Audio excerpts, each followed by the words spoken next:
Tom's the Paper Engine. Episode 3. Henry's shed problem.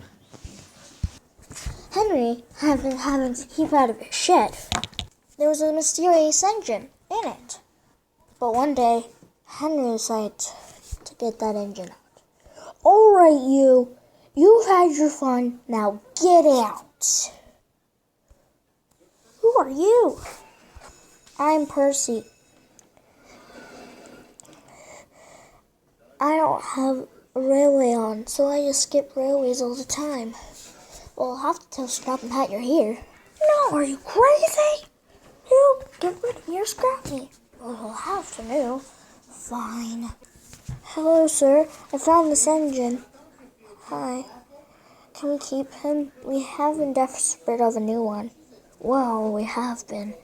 And he does seem like a good sort of engine. Let's keep him.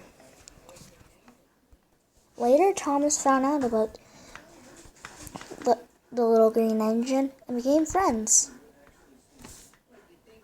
The end.